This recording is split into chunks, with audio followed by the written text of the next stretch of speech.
ഹാഫിസ് ഹാഫിസ് താങ്കളൊരു പരാതി ഇപ്പോൾ നൽകിയിട്ടുണ്ട്. ക്രൈംബ്രാഞ്ച് ഓഫീസിലെത്തി മൊഴിയും നൽകി. ചില ഡിജിറ്റൽ തെളിവുകളും ഒക്കെ ക്രൈംബ്രാഞ്ചിന് കൈമാറി. ആ കാര്യങ്ങളൊക്കെ ഞങ്ങളുടെ പ്രേക്ഷകരോടൊന്ന് പറയൂ. അല്ല, ഇപ്പോൾ ഈ പരാതി ഞാൻ ഓഡിയോ ദൃശ്യമാധ്യമങ്ങൾ പുറത്തുവിട്ട സമയത്ത് അല്ല ഞാൻ പരാതി കൊടുത്തത്. ഇത് സംബന്ധിച്ച് മാധ്യമങ്ങൾ വാർത്തയാകുന്നതിന് മുമ്പ് ആദ്യഘട്ടത്തിൽ തന്നെ ഒരു പരാതി കൊടുത്തിരുന്നു. രണ്ടാമത് ഓഡിയോ പുറത്ത് വന്നതിന് ശേഷം ആ ഓഡിയോയുടെ പുറത്ത് വന്ന ഓഡിയോയുമായി ഞാൻ പരാതി കൊടുത്തിരുന്നു. ആ പരാതിയിൽ നേരത്തെ തന്നെ മ്യൂസിയം SHOയുടെ നേതൃത്വത്തിൽ എന്നിൽ നിന്ന് വിശദമായ തെളിവ് ശേഖരിച്ചിരുന്നു, മൊഴി രേഖപ്പെടുത്തിയിരുന്നു.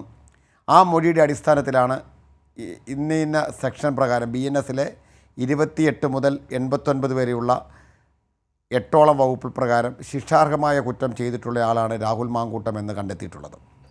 അതേ തുടർന്നാണ് കേസ് ക്രൈംബ്രാഞ്ചിനെ എടുത്തതും ക്രൈംബ്രാഞ്ച് ബഹുമാനപ്പെട്ട Thiruvananthapuram judicial first class magistrate കോടതി 3 മുമ്പാകെ ഈ സംബന്ധിച്ചൊരു FIR സമർപ്പിച്ചിട്ടുള്ളത്. ആ FIRൻ്റെ അടിസ്ഥാനത്തിലാണ് 161 CRPC 161 പ്രകാരമുള്ള മൊഴി ഇന്ന് രേഖപ്പെടുത്തിയിട്ടുള്ളത്. ആ മൊഴി രേഖപ്പെടുത്തുന്നതോടൊപ്പം തന്നെ നമ്മൾക്കറിയാവുന്ന തെളിവുകൾ, നമ്മൾക്കറിയാവുന്ന എഡിറ്റ് ചെയ്യാത്ത ഓഡിയോ സന്ദേശങ്ങൾ, ഇതെല്ലാം അന്വേഷണ സംഘത്തിന് കൈമാറുക എന്നുള്ള ഉത്തരവാദിത്തം ഞാൻ വൃത്തിയായി നിർവഹിച്ച് കഴിഞ്ഞിട്ടുണ്ട്.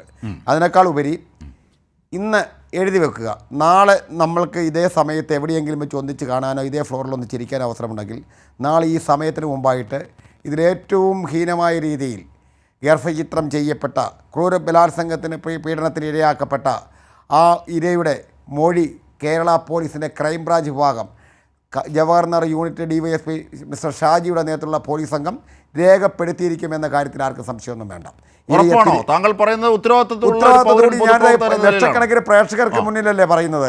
അജിംഷാദിന്റെ മുമ്പിൽ ഒരു ക്യാമറയുടെ മുന്നിലല്ല നമ്മളിത് പറയുന്നത്. കൃത്യമായി അന്വേഷണ സംഘം പറഞ്ഞു ഏത് കോടതിയിലാണ് FIR സമർപ്പിച്ചിരിക്കുന്നത് പറഞ്ഞു.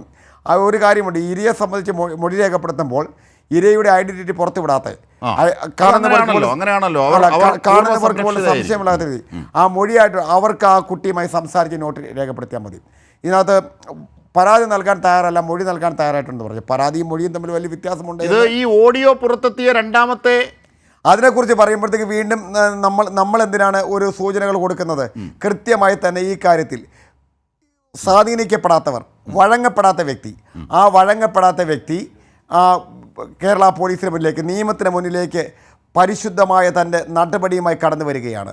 താൻ വഞ്ചിക്കപ്പെട്ടിരിക്കുന്നു. മറ്റൊരു പെൺകുട്ടിക്ക്, മറ്റൊരു സമൂഹത്തിന്, ഒരു MLAയിൽ നിന്ന്, ഒരു ജനപ്രതിനിധിയിൽ നിന്ന് ഉണ്ടാകാൻ പാടില്ലാത്ത അനുഭവം ഉണ്ടാകാതിരിക്കാനുള്ള ശക്തമായ ധീരമായ കാൽവെപ്പാണ് ആ പെൺകുട്ടി ഇത് വെച്ചിരിക്കുന്നത്. ഞാൻ അവരെ നിങ്ങളുടെ ഫ്ലോറിൽ നിന്നുകൊണ്ട് നിങ്ങളുടെ സമ്മിശ്ര വികാരത്തോട് ഞാൻ അഭിനന്ദിക്കുകയാണ്. ഒരു കോൺഗ്രസ്സുകാരൻ എന്ന നിലയിലല്ല ഞാൻ ഈ കാര്യത്തിൽ അയാൾക്കെതിരെ ഒരു നിലപാടെടുത്തത്.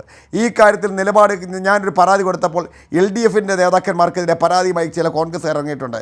ഞാൻ പറഞ്ഞ ആ പരാതി അന്വേഷിച്ച് തള്ളിയ പരാതി. എങ്കിലും ഇതിനും അതുമായി ടാലി ചെയ്യിക്കാൻ വേണ്ടിയാണ് കോൺഗ്രസ് ശ്രമമെങ്കിൽ നിങ്ങൾ ചെയ്യണം. പക്ഷേ ഒരു കാര്യമുണ്ട്, പരാതികളുടെ പ്രളയങ്ങളായിരിക്കും ഇനിയുള്ള കാര്യങ്ങൾ. കഴിഞ്ഞ UDF ഗവൺമെൻറ്റിൻ്റെ കാലത്ത് കോട്ടയം ജില്ലയിലെ ഒരു UDF MLAയുടെ മകൻ അച്ഛൻ്റെ അബദ്ധസഞ്ചാരത്തെ തുടർന്ന് കഥകൾ കേട്ട് ആത്മഹത്യ ചെയ്തു. പുറത്ത് വന്ന വാർത്ത എന്താ? കുട്ടി കളിക്കുമ്പോൾ ഷോൾ കഴുത്തിൽ കുരുങ്ങി മരിച്ചു എന്നുള്ളതാണ്. പിന്നെ ഒരു കുഞ്ഞിൻ്റെ മരണമാണ്. ആരും അത് ആഘോഷമാക്കി മാറ്റാൻ ഉദ്ദേശിച്ചില്ല. നമ്മളൊക്കെയും മക്കളെ വളർത്തുന്നവരാണ്. നമ്മൾ ആ പിതാവിൻ്റെ വികാരത്തോട് ചേർന്ന് നിന്നുകൊണ്ട് നമ്മൾ അവിടെ അത് അവസാനിപ്പിച്ചതാണ്. പക്ഷേ ഇടതുപക്ഷ നേതാക്കന്മാർക്കെതിരെ നിങ്ങൾ ചികഞ്ഞു മാന്തി പോയി കഴിഞ്ഞാൽ നമ്മൾ അതെടുത്തേ വെക്കും. താരക പെണ്ണാളെ എന്ന പാട്ട് കേൾക്കുമ്പോൾ ഞെട്ടിത്തിറയ്ക്കുന്ന കോൺഗ്രസ് നേതാക്കന്മാരുണ്ട്. എന്താണ് അതിന് കാരണമെന്നറിയാമല്ലോ? അതേപോലെ ഒരു സ്ത്രീ ഇറങ്ങി വന്ന് ക്യാമറയ്ക്ക് മുന്നിൽ വെല്ലുവിളിച്ചുകൊണ്ട് കേരളത്തിലൊരു മുതിർന്ന കോൺഗ്രസ് നേതാവിനെ വെല്ലുവിളിച്ചിട്ടുണ്ട്.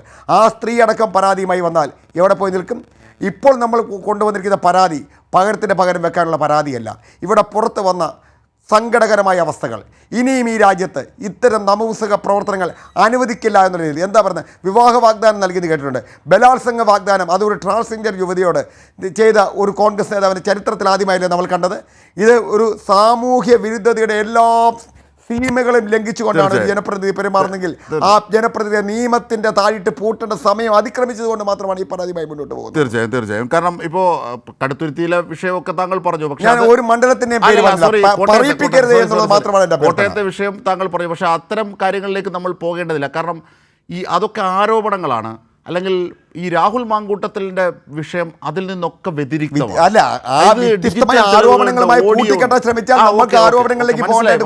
ഞാൻ പറഞ്ഞത് ഈ വിഷയം എന്നത് മറ്റുള്ള ആരോപണങ്ങളിൽ നിന്നൊക്കെ, അത് കോൺഗ്രസിൻ്റെ ആയിക്കോട്ടെ എന്ത് തന്നെ ആയിരുന്നാലും BJP-യുടെ ആരുടെ ആയാലും. പക്ഷേ ഈ ഇപ്പോഴത്തെ സംഭവങ്ങൾ ഇതിൽ നിന്നൊക്കെ വ്യതിരിക്തമാണ്. കാരണം രാഹുൽ മാങ്കൂട്ടത്തിൻ്റെ വിഷയം ഡിജിറ്റൽ തെളിവുകളോടുകൂടിയാണ് പുറത്തെത്തുന്നത്. ഓഡിയോ, നീ ഗർഭചിത്രത്തിന് വിധേയമാകണം, നിൻ്റെ വയറ്റിൽ ആ കുട്ടി വളർന്നാൽ എനിക്ക് പ്രശ്നമാകും എന്നൊക്കെ വിവാഹ വാഗ്ദാനം ചെയ്ത് 2 പെൺകുട്ടികളെ പറ്റിച്ച് ഗർഭിണിയാക്കിയിട്ട് ഹത്യ നടത്തുന്നു. ഗർഭസ്ഥ ശിശുവിനെ കൊല്ലാൻ, അവന് ജീവിക്കാനുള്ള അല്ലെങ്കിൽ അവൾക്ക് ജീവിക്കാനുള്ള അവകാശമില്ലാതാക്കാനുള്ള ശ്രമം നടത്തുന്നു. നിയമവിരുദ്ധതയാണ്, ഏറ്റവും ക്രൂരമായ നടപടിയാണ്.